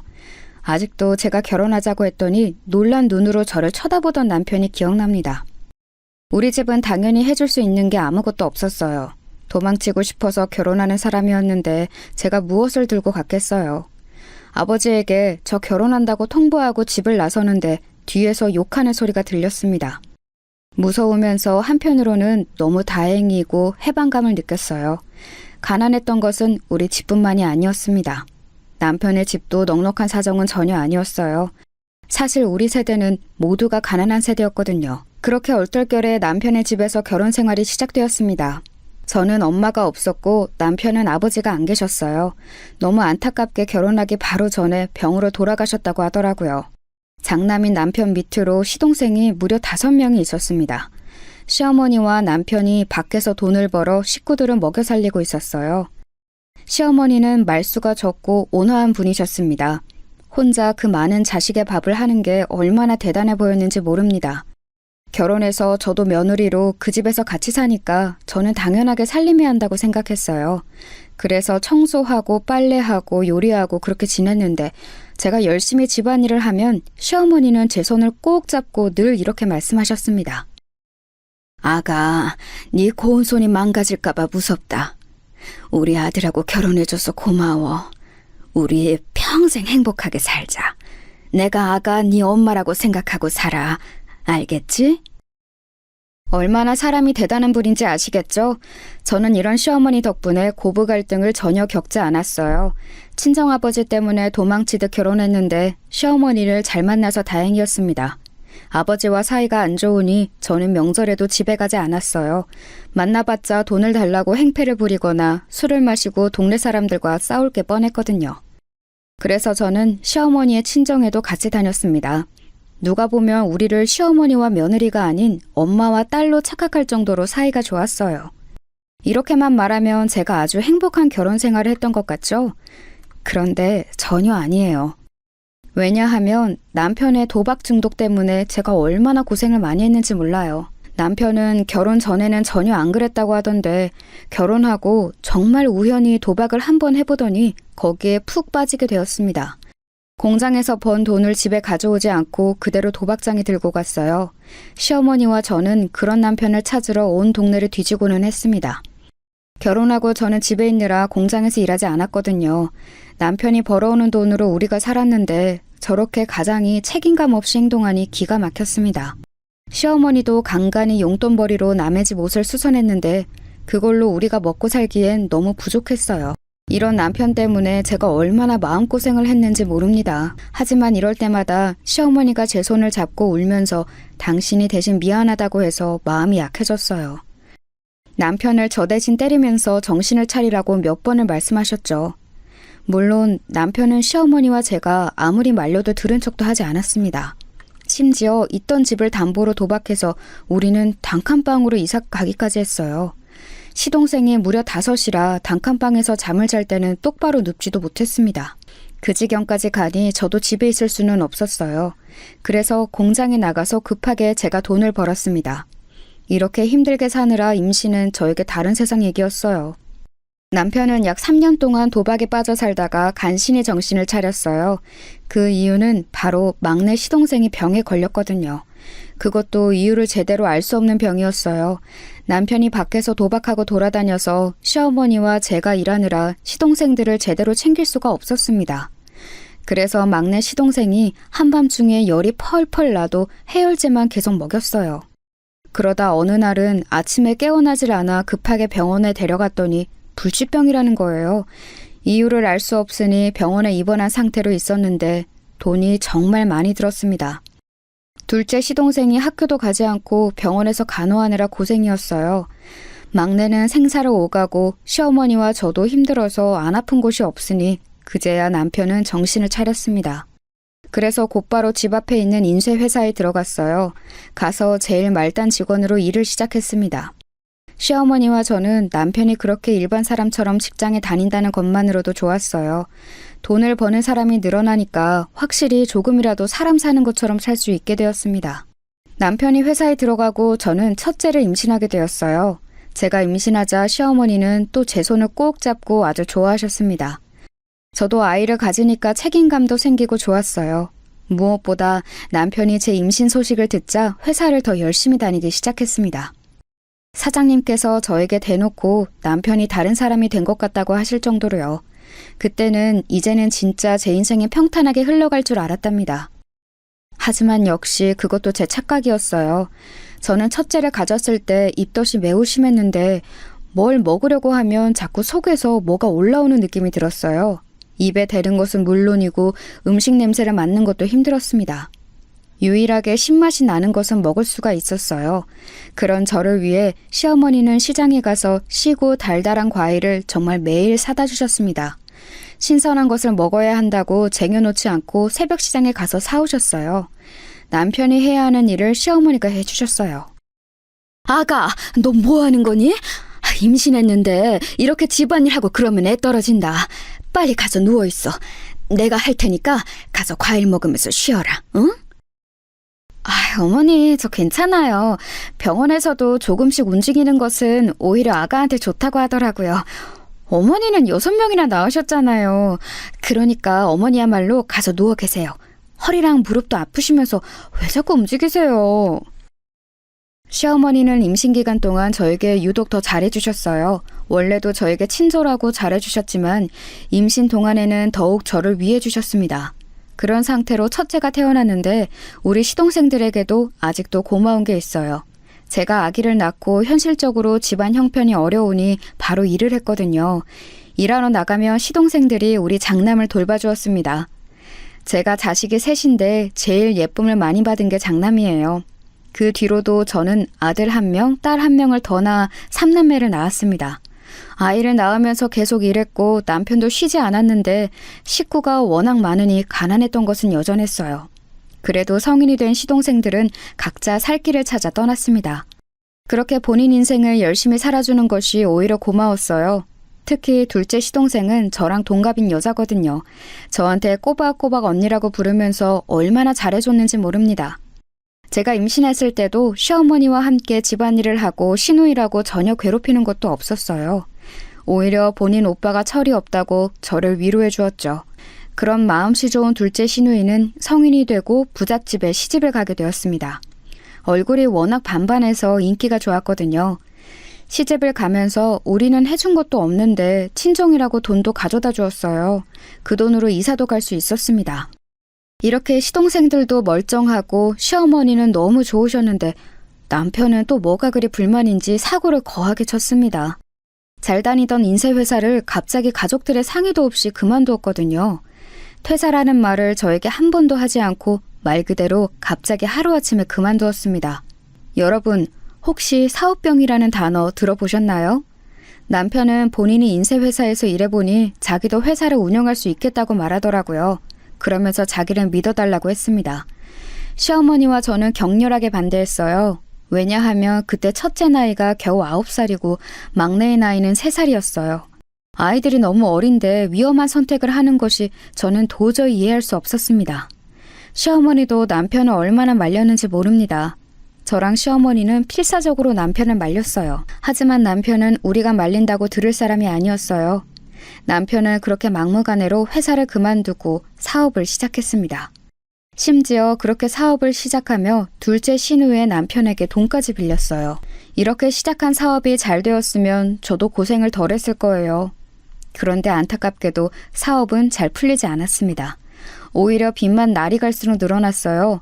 이 과정에서 둘째 시누이는 친정과 연을 끊게 되었습니다. 남편이 자꾸 시누이의 남편에게 돈을 빌려서 부부 사이가 나빠졌다고 원망했어요.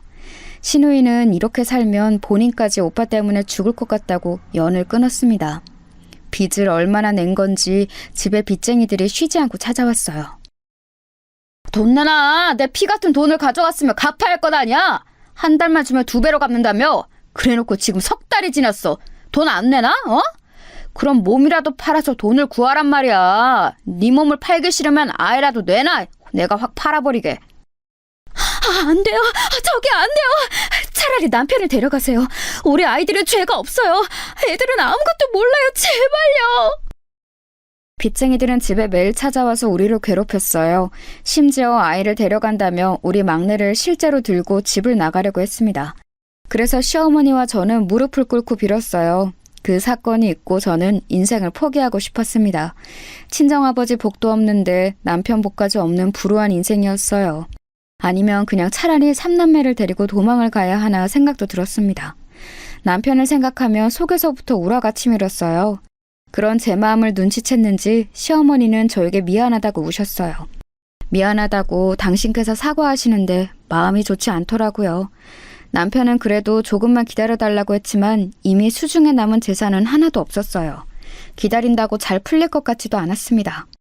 결국 시어머니와 저는 급한 대로 아주 작은 식당을 시작하게 되었어요. 우리 시어머니의 최고 장점이 요리를 매우 잘하는 거예요. 손재주가 워낙 좋아서 손으로 하는 모든 일에 재능이 있으셨습니다. 그래서 수선일도 잘하셨는데 무엇보다 음식을 매우 잘하세요. 그래서 아주 작은 식당을 열고 아침부터 밤까지 운영했어요. 시어머니와 저 그리고 시동생들은 식당 일에 매달렸습니다. 새벽부터 시장에 가서 재료를 사고 한 분의 손님이라도 더 오게 하려고 노력했어요. 그렇게 아끼고 아껴서 모은 돈으로 남편의 빚을 점점 갚고 있었습니다. 남편의 사업 실패로 인한 빚은 사실 어마어마했어요. 그 빚을 갚으려고 얼마나 고생했는지 몰라요. 게다가 식당을 운영하며 아주 슬픈 일도 겪었습니다. 왜냐하면 시어머니가 쓰러지셨거든요. 안 그래도 시어머니는 몸이 약한 상태였어요. 특히 시아버지가 돌아가시고 고생을 많이 하셨거든요. 어깨, 허리, 무릎 등 안 아픈 곳이 없었습니다. 그런데도 제가 임신하며 저를 제일 최우선으로 돌봐주셨어요. 셋을 낳는 동안 매번 마시는 것도 해주셨고 아이도 많이 봐주셨습니다. 그런 시어머니가 쓰러지니 저는 너무 슬퍼서 눈물이 나왔습니다. 엄마가 집을 나갈 때도 이렇게 슬프진 않았거든요. 하지만 식당 일을 쉬면 시어머니의 병원비를 낼 수가 없으니 정말 울면서 일했습니다. 다행히 시어머니의 손맛을 제가 옆에서 많이 봐서 흉내를 낼 수가 있었어요. 그렇게 낮에는 일하고 밤에는 병원에 가서 시어머니를 간호했어요. 워낙 고생을 많이 하기도 했고 연세도 많으셔서 병원에서 집에 그냥 가라고 하더라고요. 그래서 시어머니를 퇴원시키고 집에서 모셨습니다. 식당 일을 하다가도 시동생들에게 잠시 가게를 맡기고 집에 들러 어머니 끼니는 꼬박꼬박 챙겼어요. 단골 손님들이 딸보다 며느리가 훨씬 더 챙긴다고 대단하다고 하셨죠. 아가, 미안하다. 시집 와서 고생만 하네. 내가 너무 미안해. 우리 다음 생에 만나면 엄마랑 딸로 태어나자. 미안해. 시어머니는 1년 동안 누워 계시다 결국 집에서 돌아가셨어요. 돌아가시기 직전에 상태가 매우 안 좋았는데 자식들보다 저를 더 많이 찾으셨습니다. 숟가락 들 힘도 없는데 저를 보고 천천히 저 말을 어렵게 하시고 눈을 감으셨어요. 그날이 제가 인생을 살면서 제일 많이 울었던 날이에요. 어머니가 돌아가신 슬픔에 저는 정상적으로 살 수가 없었습니다. 낮에는 그래도 제가 일해야 하니까 식당에서 일하고 밤마다 얼마나 울었는지 몰라요. 망할 남편은 시어머니가 돌아가시고 드디어 최종적으로 정신을 차렸어요. 저에게 어느 날 술을 마시고 오더니 무릎을 꿇고 울더라고요. 본인이 너무 미안했다고 이제 앞으로 자기 인생을 저에게 바치겠다고 했죠. 고맙거나 대단한 마음은 전혀 들지 않았습니다. 그저 아직 어린 우리 삼남매라도 어떻게든 키워보자고 했어요. 시동생들도 하나둘 커서 집을 나갔습니다. 남편은 식당에 나와 저를 도와 일했어요. 식당에서 일하면서 몸도 마음도 지쳤지만 이렇게 일하지 않으면 제 자식들을 키울 수가 없었습니다. 그래서 기계처럼 일했더니 손님이 많이 늘어났어요. 돌아가신 시어머니가 딸들에게도 안 알려준 비법을 저에게 알려주셨거든요. 그래서 그 요리 방법대로 요리했더니 점점 손님이 늘어 다른 지역에서 우리 식당에 올 정도로 손님이 늘었습니다. 아주 작은 가게에서 시작한 우리 식당은 어느새 점점 규모가 커지기 시작했어요. 나중에는 2층짜리로 가게를 확장했는데 이게 꿈인가 생시인가 싶었습니다. 그러면서 직원들도 많이 고용했어요. 돈도 많이 생겼는데 덕분에 우리 아이들이 하고 싶은 것도 시켜줄 수 있었습니다. 아이들이 어릴 때는 남편 때문에 너무 힘들게 살았지만 첫째가 고등학교에 입학하면서는 부족함 없이 넉넉하게 키워주었어요. 특히 첫째는 운동을 했었는데 사실 운동이 돈이 굉장히 많이 들어요. 코치 비용도 그렇고 연습 비용과 장비까지 많은 돈이 들어갑니다. 첫째는 야구를 좋아해서 야구 선수가 되고 싶다고 했어요. 그래서 제가 식당에서 일하며 번 돈으로 지원을 아주 많이 해주었습니다. 본인이 저렇게 하고 싶은 일이 명확하니까 저는 오히려 좋았어요. 지원을 해준 것에 비해 사실 첫째는 이렇다 할 성과를 전혀 내지 못했습니다. 그저 겉으로 보이는 훈련만 몇 번 참여하고 여자를 만나러 다녔어요. 운동한다고 들어간 돈이 적지 않았는데 용돈도 많이 가져갔거든요. 그 돈으로 여자친구들과 놀러 다니는 것을 제가 한두 번 본 게 아니랍니다. 사실 둘째와 셋째는 제가 낳았지만 아주 기특하거든요. 특히 셋째는 공부를 잘해서 장학금을 받으며 학교에 다닐 정도였습니다. 남들은 보통 첫째가 제일 잘났다는데 우리 집은 정확히 반대였어요. 첫째는 사실 사고도 많이 치고 돌아다녔습니다. 운동한다는 이유로 싸움도 많이 했어요. 제가 아이들 학교에 선생님의 부름에 받고 달려갔던 것은 첫째 때가 유일하거든요. 어머니, 재열이가 운동하는 것은 알겠는데 너무 위화감을 조성합니다. 야구 방망이를 들고 다니면서 친구들을 위협해요. 제가 그러지 말라고 했는데 무슨 일이 생기면 본인의 돈으로 해결한다는 말까지 하더라고요. 집에서 각별히 지도해 주세요. 장남의 담임 선생님의 말씀을 듣고 저는 어이가 없었습니다. 제가 그렇게 고생해서 확장한 식당의 돈이 장남의 합의금으로 쓰게 되는 것은 말이 되지 않잖아요. 특히 중간에 엄마 같던 시어머니가 돌아가시고 정말 많이 힘들었거든요. 그걸 옆에서 봤으면서 장남이 저렇게 말했다니 너무 속상했습니다. 집에 와서 첫째 아들에게 저런 말을 했냐고 물어봤더니 아니라고 하더라고요. 장남의 이런 행동은 심지어 성일이 되고 나서도 지속되었어요. 장남을 보면 마치 우리 아버지를 보는 기분이 들었습니다. 여기저기 시비를 걸고 싸움판에 휘말리는 모습을 보며 얼마나 속이 상했는지 몰라요. 남편이 겨우 정신 차렸더니 이제는 큰아들이 제 속을 썩이기 시작했죠. 군대를 다녀오고 큰아들은 본격적으로 사고를 치며 돌아다녔습니다. 야구 선수가 되겠다면서 야구 방망이를 들고 다녔는데 저도 모르는 사이 깡패 집단에 들어갔더라고요. 집에 잘 들어오지도 않았는데 간만에 아들을 보면 볼 때마다 문신이 늘어나 있었습니다. 양팔과 등짝에 무시무시한 용 그림이 있었어요. 야, 이재열, 너 등짝에 그건 뭐야? 너 야구 선수가 되겠다고 하더니 지금은 뭔 깡패야? 제발 정신 좀 차려라, 어? 동생들은 공부해서 대학 가는데 너만 이게 뭐야? 너한테 이제 엄마도 지원 못 해줘. 알겠어? 엄마 너무 서운하네. 나한테 어떻게 이래? 나 정신 차리고 살 테니까 그럼 가게 하나만 열어줘요. 술집 하나만 열어주면 쥐 죽은 듯이 살게. 어? 제발. 나 각서도 쓸게. 보다못한 제가 이제 지원을 못 해준다고 하자 장남은 오히려 가게를 열어달라고 했습니다. 본인의 인맥으로 술 장사를 하면 반드시 대박이 날 거라고 하더라고요. 그런 장남을 보며 한숨이 나왔어요. 어렸을 때부터 고생하면서 제가 잠도 못 자면서 식당을 운영했는데 장남은 그걸 뻔히 알면서 술집을 차려달라고 했습니다. 둘째와 셋째는 알아서 본인 산길을 잘 찾아가고 있었어요. 저는 아무리 장남이어도 괘씸한 마음이 들어 열어주지 않으려고 했습니다. 그런데 남편이 그때 저를 설득했어요. 동생들이 잘 나가니까 본인이 얼마나 마음고생이 심했겠냐고 하더라고요. 이번이 마지막이라 생각하고 술집을 열어주자고 했습니다. 제 인생에 엮인 남자들은 도대체 왜 이 모양이가 싶었어요. 하지만 남편과 장남의 끊임없는 설득에 저는 진짜 이번이 마지막이라고 하고 가게를 하나 열어주게 되었습니다. 그리고 이 결정은 아직도 후회하고 있어요. 첫째 아들은 제가 술집을 열어주자 아주 좋아했습니다. 그러면서 본인 친구들을 초대해서 매일 술 파티를 하기 시작했어요. 같은 동네라 지나가며 보면 매일 술에 취해 있었습니다. 그래도 본인을 믿어달라고 큰 소리를 워낙 친 상태라 믿고 기다렸어요. 그런데 첫째는 장사할 깜냥이 없었습니다. 일단 제일 문제인 것은 장남의 태도였어요. 운동하던 습관이 남아있어 허세가 가득했습니다. 그래서 마치 군대처럼 직원들을 대했어요. 또 본인의 기분이 나쁘면 그게 다 티가 나는 사람이었습니다. 심지어 손님하고 싸워서 경찰까지 출동하는 사태가 일어났어요. 오죽하면 우리 식당의 단골 손님이 아들 술집 왜 저러냐고 할 정도였어요. 장사하는 분들은 아실 텐데 사실 맛은 거기서 거기고 서비스가 참 많은 것을 차지하거든요. 특히나 한국 사회에서는 친절하면 반은 먹고 들어간다고 할 정도랍니다. 그런데 아들은 손님에게 친절하게 대하지를 않고 오히려 본인의 기분이 나쁘면 위협해서 경찰까지 출동하게 만들었어요. 재열아, 엄마가 말하는 거 기분 나쁘게 듣지 말고, 응? 내가 장사를 몇 년을 했는지 알지? 일단 친절하게 웃으면서 대하면 손님들도 그거 알고 다시 찾아준단 말이야. 그러니까 네 기분 상했다고 너무 그렇게 대하지 마. 아우, 내가 알아서 한다고요. 엄마는 도대체 왜 나한테만 뭐라 그래?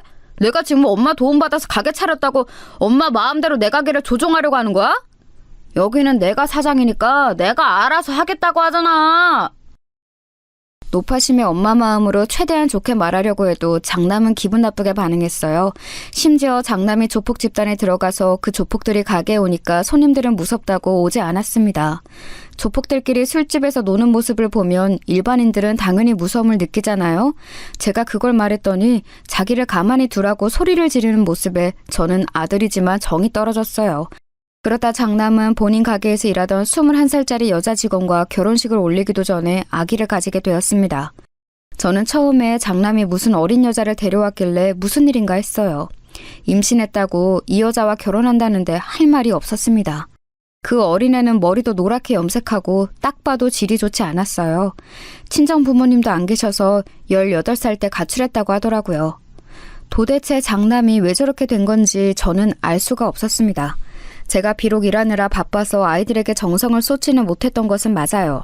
하지만 우리 세대에는 다 그러고 살았고 똑같이 자랐는데 둘째와 셋째는 멀쩡했거든요.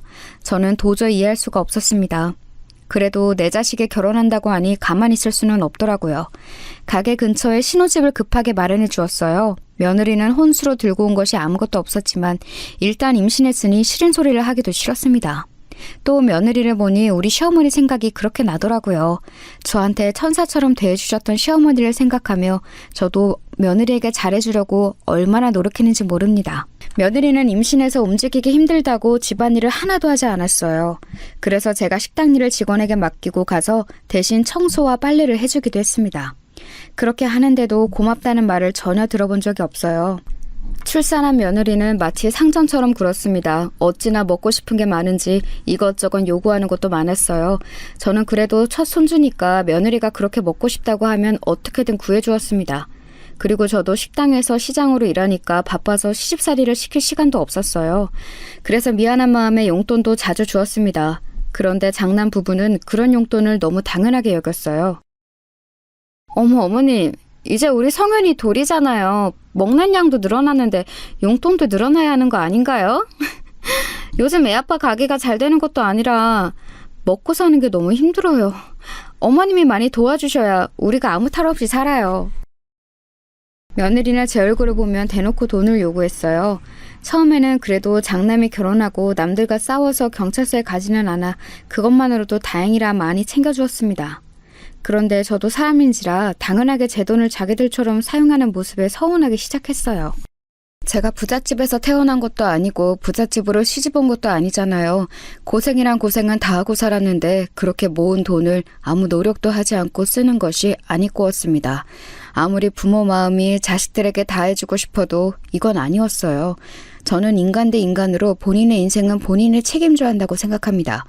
그런 점에서 둘째와 셋째는 아주 기특했어요. 공부로 장학생으로 들어가서 제가 따로 용돈을 주지 않아도 알아서 잘 먹고 잘 살았거든요. 반면 장남 부부는 어째 날이 갈수록 요구하는 조건이 늘어났습니다. 심지어 며느리는 아기를 키우는 게 힘들다고 어찌나 징징댔는지 몰라요. 이제 막 걷기 시작한 돌쟁이 손주를 우리 가게에 데려와서 맡기고 자기는 놀러 다녔습니다. 사장님, 내가 사장님 며느리니까 아무 말 안 하고 있었는데 저거는 너무 심하지 않아요? 사람이 양심이 어디 있는 거야? 큰애들도 보면 너무해요. 사장님이 그렇게 돈 들여서 가게 차려줬으면 고맙다고 해야지. 매번 와서 죽는 소리야. 내 팔자가 이런가 봐. 나도 큰애들만 보면 속이 갑갑해. 그래도 결혼하더니 적어도 패싸움은 안 하잖아. 쟤 야구한다고 지원해준 돈이 얼마인지 알아? 그 돈만 생각하면 내가 속이 터져. 실제로 큰아들은 야구는 무슨 술집이나 제대로 운영하길 바랐습니다. 제 바람과 달리 술집은 파리가 날릴 지경이었어요.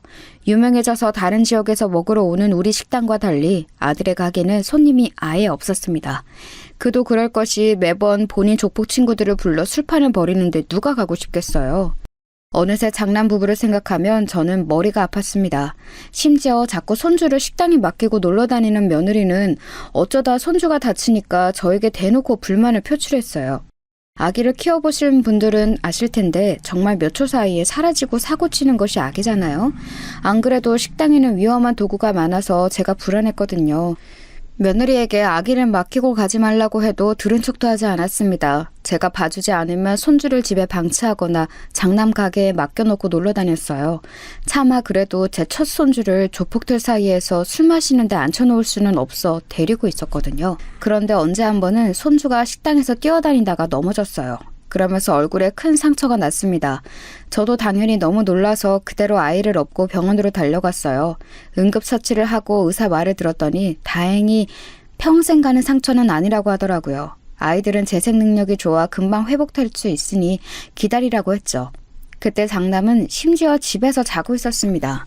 저녁에 며느리가 가게에 왔길래 낮에 있었던 일을 말해주었더니 그때부터 저에게 불같이 화를 내기 시작했어요. 어머니는 도대체 아이를 어떻게 봤길래 그러냐고 섭섭하다고 가게가 떠나가라 소리를 질렀답니다. 심지어 손님들이 다 쳐다보는데도 전혀 신경 쓰지 않았어요. 일단 가게니까 저도 미안하다고 달랬는데 그날 그게 얼마나 서운했는지 모릅니다. 저라고 우리 손주를 다치게 하고 싶지는 않았거든요. 가게에서 일하던 직원들도 며느리가 돌아버렸다고 저를 위로했습니다. 그런데 더 서운했던 것은 바로 장남의 태도였어요. 아, 엄마, 아기가 뛰어다니면 안 다치게 엄마가 노력해야지. 이러면 어떡해? 아내가 집에 와서 밤에 잠도 못 자고 계속 울었어. 나는 엄마가 잘 봐줄 거라 생각했는데 서운하네. 일부러 이러는 거야? 뭐? 넌 무슨 말을 그렇게 하니? 내가 식당 운영하면서 안 그래도 바빠 죽겠는데 네 자식 돌보느라 얼마나 고생인지 알아? 네 아빠는 손주 데리고 놀다가 발목이 삐었어. 그것도 모르고 너희는 너희가 만든 자식을 돌보지도 않잖아. 엄마가 아예 안 봐주면 우리는 어떻게 살라고 그러는 거야? 그럼 내 가게는 어떡해? 술집에 아기를 데리고 장사하면 엄마가 그것도 싫다며. 내가 이래도 싫고 저래도 싫고 엄마는 나한테 왜 그래? 아이고 인간아, 정신 좀 차려라. 너희 동생들은 멀쩡하게 공부하고 사회생활하고 결혼해서 사는데 너는 왜 이 모양이야? 그리고 엄마한테 아기 다쳤다고 뭐라 할 거면 아예 데리고 오지 마. 이 사건으로 저는 장남 부부에게 실망했습니다. 힘들게 고생이란 고생을 다 하면서 키웠더니 저렇게 나오는 게 너무 괘씸했어요. 특히 장남에게는 서운한 마음이 가득했습니다. 이런 상황에서 제가 아예 장남 부부와 인연 자체를 끊게 되는 계기가 발생했어요. 그건 바로 장남이 저 사태에서 제대로 된 사과도 하지 않고 한 행동이 있었습니다. 유명한 우리 식당과 달리 본인의 가게는 손님이 없어 파리가 날렸잖아요. 그래서 장남은 우리 식당에서 밥을 먹고 나온 손님들에게 자기 술집으로 오라고 꼬드겼어요. 생전 도와주러 오지도 않더니 본인 가게로 손님을 데려가려고 앞에 서 있는 모습을 보고 저랑 남편은 할 말을 잃었습니다. 심지어 우리 가게 손님들을 데려갔으면 서비스라도 챙겨줘야 하는데 억지로 술을 강매까지 했습니다. 그 과정에서 손님들은 당연히 기분이 나빠서 또 경찰을 부르게 되는 사건이 자주 발생했어요. 그게 소문이 나서 아들 가게는 물론이고 우리 가게의 손님까지 잃게 될까 두려웠습니다. 실제로 단골들이 아들을 보면 아예 우리 가게를 지나쳐서 들어오지 않는 모습을 몇 번이나 목격했거든요. 그래서 제가 그런 식으로 하지 말라고 했더니 아들은 그게 그렇게 섭섭했는지 큰 소리로 화를 내기 시작했습니다. 본인이 그래도 엄마의 첫째 자식인데 어떻게 그럴 수가 있냐며 바락바락 소리를 질렀어요. 남편이 그런 아들을 말리자 아빠도 똑같다며 행패를 부리기 시작했습니다. 그래도 아닌 건 아니라 저는 제발 정신 차리라고 똑같이 대응했어요. 그랬더니 아들이 어떤 행동을 했는지 아세요? 다 필요 없어. 다 필요 없다고. 맨날 재민이 재훈이만 챙기고 엄마는 장남인 나는 챙기지도 않고 다 죽어. 그냥 나는 몰라. 죽을 거야. 야 인간아, 지금 뭐 하는 거야? 왜 우리 가게 그릇을 던져? 여보, 빨리 경찰 불러. 이놈아, 도대체 뭐가 그리 불만이라 이러는 거야? 엄마 속 터지게. 아들은 본인의 뜻대로 되지 않자 갑자기 우리 가게에 있는 기물을 파손하기 시작했어요. 경찰을 불렀는데 첫째 아들 때문에 경찰 얼굴을 하도 많이 봐서 민망했습니다. 경찰들도 우리 아들을 보더니 고개를 절레절레 젓기 시작했어요. 그날은 장사할 마음이 도저히 들지 않아 문을 빨리 닫았습니다. 불 꺼진 가게에서 남편과 둘이 아들이 던진 그릇을 주우며 생각했습니다. 아무리 자식이어도 본인 자식까지 낳은 자식을 책임질 필요는 없었어요. 그것도 힘들게 키워놨더니 저러는 게 오히려 괘씸했습니다. 얄미운 며느리는 말할 것도 없고요. 이제는 손주 얼굴도 보기 싫더라고요. 그렇게 예뻐해도 돌아오는 것은 아무것도 없으니 허탈했습니다. 그날 남편과 많은 얘기 끝에 결국 결정을 내리게 되었습니다. 사실 아들 가게의 부동산 이름은 저로 되어 있었어요. 제가 모든 돈을 냈으니 당연한 결과였죠. 아침이 되자 바로 부동산에 가서 가게를 내놓았습니다. 그 소식을 듣고 아들은 당연히 우리 가게로 찾아왔어요. 또 바락바락 성질을 내며 엄마가 어떻게 자기한테 그러냐고 드러눕기 시작했습니다. 하지만 눈 하나 깜짝하지 않았어요. 오히려 이제 네 인생은 네가 알아서 살라고 했습니다. 그랬더니 또 욕을 그렇게 하면서 이놈의 집구석 더럽고 치사해서 못 살겠다고 하더라고요. 그러더니 다시는 보지 말자고 하고 그대로 며느리와 손주를 데리고 사라졌습니다. 그렇게 홧김에 나간 장남은 약 2주 뒤에 다시 돌아왔어요. 갈 때는 평생 얼굴도 안 볼 것처럼 하더니 돈이 없고 능력이 없으니 어쩌겠어요. 장남은 그런데 태도가 하나도 바뀌지 않은 상태였습니다. 오히려 당당하게 돈을 달라고 하길래 저는 그런 장남의 얼굴을 쳐다보지도 않았어요. 그랬더니 역시나 또 위협적으로 행동을 하려고 하길래 제가 먼저 나섰습니다. 미친 사람처럼 소리를 마구 질렀어요. 나가라. 나는 이제 너랑 며느리 얼굴이 꼴도 보기 싫어. 네 인생 망했다고 네 부모 인생까지 망하게 할래? 어? 내가 도대체 너한테 못해준 게 뭐야? 학생 때 운동하겠다고 해서 그걸 지원해줘. 능력도 없어 조폭 집단에 들어가서 술집 차려줘. 결혼한다고 저 불려지 같은 년 데려왔을 때 집 구해줘. 인간아, 양심 있으면 내 눈앞에서 당장 꺼져. 그러면서 부엌에 가서 소금을 가져와서 뿌렸어요. 다른 사람들이 쳐다봐도 신경도 쓰이지 않았습니다. 오히려 더 과장되게 행동했더니 장남은 매우 당황했어요. 그러더니 저한테 당당하게 소리쳤습니다. 그래, 알겠어. 나도 싫어. 나는 평생 엄마랑 아빠랑 연 끊고 살 거니까 그렇게 아셔. 나도 서운하고 섭섭한 거 말하면 끝도 없어. 고아라고 생각하고 살 테니까 연락하지 마. 가자. 그렇게 장남은 완전히 제 눈앞에서 사라지게 되었습니다. 처음에는 속상하고 제가 너무했나 싶었어요. 하지만 남편과 둘째와 막내는 저를 위로했습니다. 오히려 앓던 이가 빠졌다고 남편을 좋아했어요. 실제로 그 뒤로 저는 아주 행복한 인생을 살게 되었습니다. 둘째와 셋째는 각각 본인들도 너무 잘났는데 배우자도 아주 잘 만났어요. 심지어 전문직이라 미래도 보장되었는데 성격까지 좋았습니다. 제가 결혼할 때 지원해줬는데 그게 그렇게 감사했다고 얼굴을 볼 때마다 얘기했어요. 그러니 저도 자연스럽게 더 지원해주게 되더라고요. 둘째네 부부는 영국으로 가서 결혼 생활을 했습니다. 본인들의 회사가 영국에 본사가 있다고 해서 해외로 가게 되었어요. 그런데 한국에 올 때마다 선물을 가득 들고 오더라고요. 그 모습을 보며 얼마나 뿌듯했는지 모릅니다. 이렇게 둘째와 셋째 부부 그리고 손주들까지 보고 있으니 첫째 부부는 금방 기억에서 사라졌어요. 오히려 연락이 없는 걸 다행으로 여겼습니다. 갑자기 나타나서 돈을 달라고 할까봐 얼마나 무서웠는지 몰라요. 첫째가 우리와 연락을 끊고 우리 가족에게 좋은 일이 많이 일어났습니다. 식당은 매출이 자꾸 늘어나서 2호점과 3호점까지 생겼어요.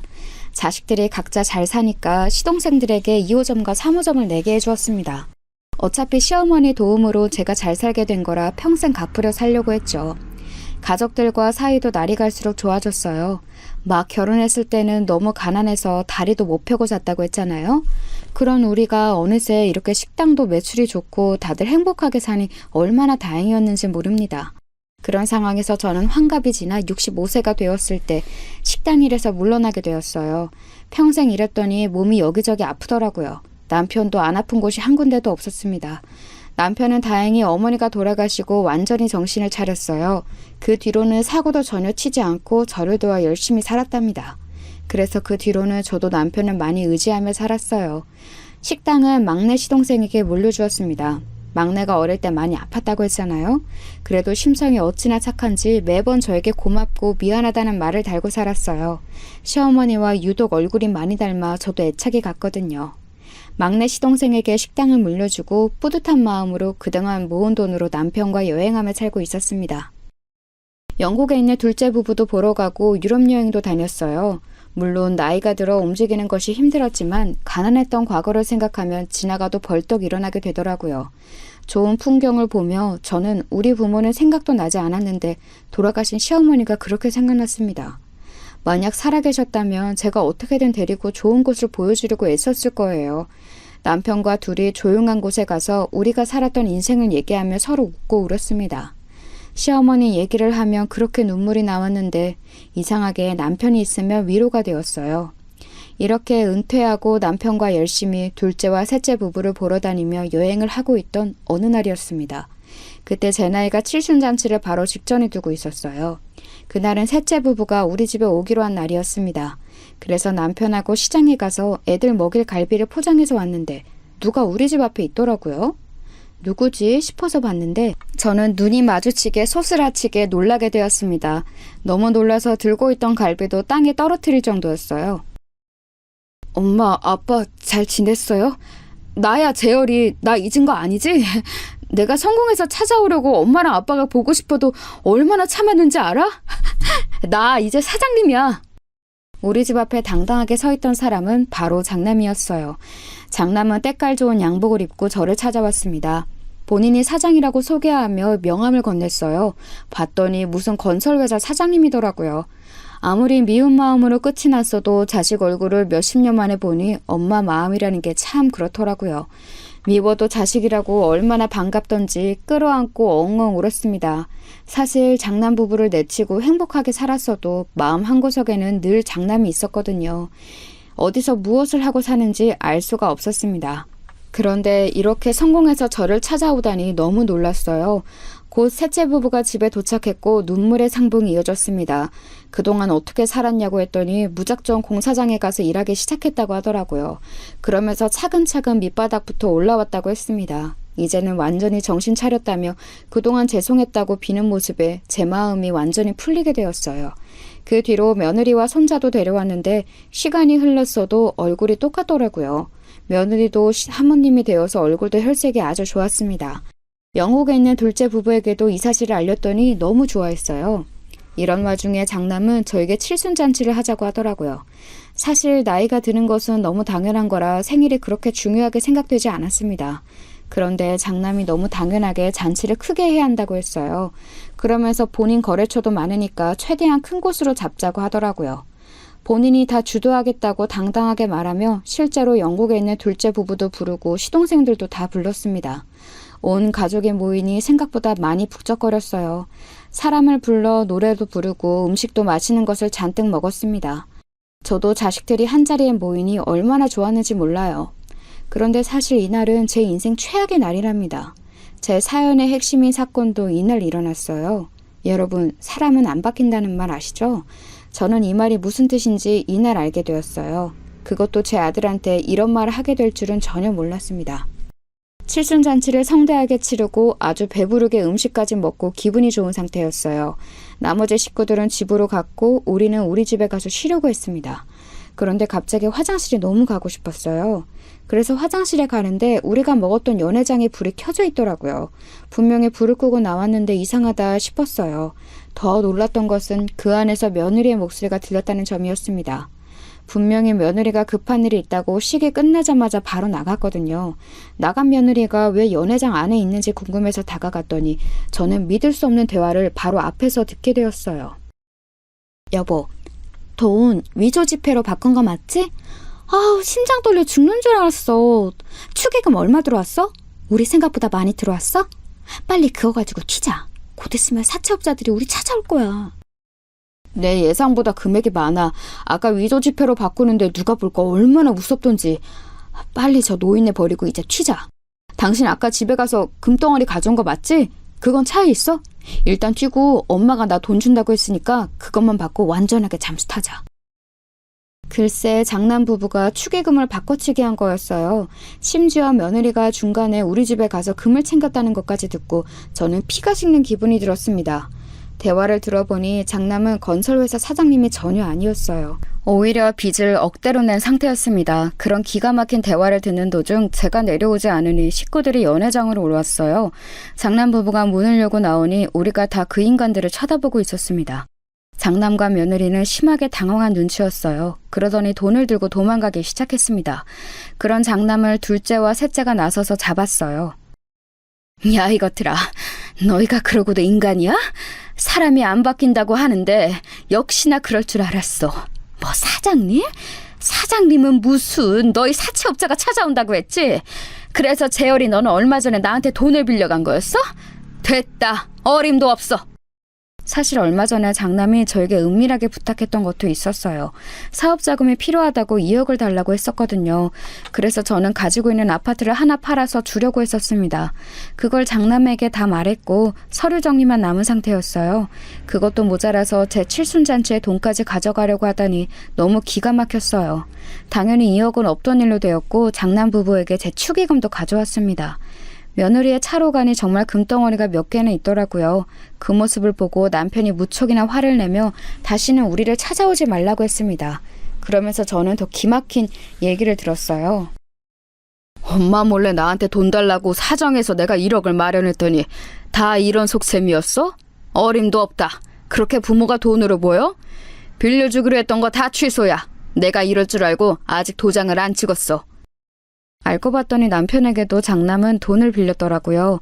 오랜만에 나타난 이유는 바로 본인의 빚을 탕감하려고 했던 거였습니다. 장남과 며느리는 이렇게 완전히 우리 가족에게 버림받게 되었어요. 둘째에게 듣기로는 사채업자에게 쫓기고 있다는데 제 알바가 아닙니다. 여기까지가 제가 준비한 사연인데 재밌게 들으셨나요? 이 사건이 일어나고 한동안 너무 힘들었는데 지금은 완전히 괜찮아졌어요. 이제는 편안한 상태가 되었답니다. 제 사연 들어주셔서 감사합니다. 남편과 둘째, 셋째 부부와 저는 남은 인생 행복하게 살도록 할게요.